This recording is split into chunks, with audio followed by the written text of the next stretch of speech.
Nobody wants that, not really. I would assume. Anyway, everywhere we went, they kept adding more and more medication to try and cover the akathisia, which ended up making the akathisia worse. And no hospital would remove the medication because they didn't understand akathisia was a side effect, not a symptom. I would not wish antidepressant and benzodiazepine withdrawal and akathisia on my worst enemy. It was like watching someone be tortured. You can Google or YouTube akathisia to see what it does to people. I don't want to put a clip in here because it's horrible. So no, it wasn't the cider, like Dad says in the clip. It was a biphasic anaphylactic reaction to sodium metabisulfite that was misdiagnosed as anxiety and insomnia and treated with a benzodiazepine that caused akathisia, and then the akathisia resulted in years of misdiagnoses that almost killed my dad. Glad you think it's funny. And if anyone doesn't believe that, here's a very attractive picture of me after a CO2 laser, which is a skin laser smoothing treatment that really isn't that intense, in the middle of an anaphylactic reaction to peppermint flavoring in a caffeine pill. So I've been there with these biphasic anaphylactic reactions, and if I didn't know what they were, I would have taken anything to make it go away.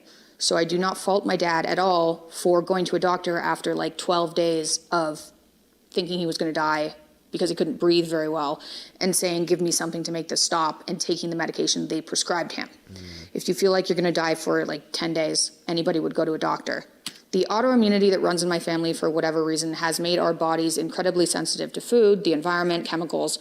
It's extremely annoying. Come on, though. I ain't gonna lie. That sounds like a whole lot of, oh, we're just allergic to everything, and we just have all these allergies, and you could just never understand him. Then why is he talking about mental fortitude if he's complaining so much? Like, so all these complaints, and your daughter being your spokesman, ain't no way. Well, I wouldn't say she's, your daughter is actually kind of being your spokesman right now. Let's be real, Jordan Peterson, this is not a good look. Annoying and frustrating. I spend a good portion of my time trying to figure out how to calm our immune systems down. But for now, the only thing that works is not exposing it to anything it reacts to, hence the all-meat diet. 1/5 of people in America are on psych meds, and the withdrawal dangers after long-term use are not talked about, and they really make people suffer, people who do not deserve it at all. And having some compassion is reasonable, not belittling people. And Candace, acting as if this is a story we made up to get people to believe my dad and take him seriously. Are you serious? Who on earth makes up a story as weird as this is to convince an audience of something? You think an all-meat diet and an allergy to random things like peppermint and sodium metabisulfite is the way we'd go about convincing people of trustworthiness? Then Candace rails on me for a while for saying X should censor Nazis. Again, that was my mistake. I should have said, please don't push scum to my feed, not censor.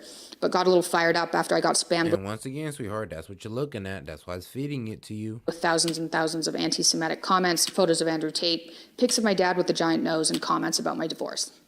So hopefully I've clarified my views on censorship. Then she brings up Dad's give 'em hell tweet. He wrote, "Give 'em hell, Netanyahu, enough is enough." I don't know why this needs further clarification, but he wasn't calling for the genocide of civilians. He was referring to Hamas, the terrorist group. He probably could have gone into more detail too, like I shouldn't have used the word censor on X, if that's not exactly what I believed. There's a massive conspiracy theory going around right now that I think is extremely dangerous, that Jews are behind some evil agenda, and that's why they're unproportionately at the head of companies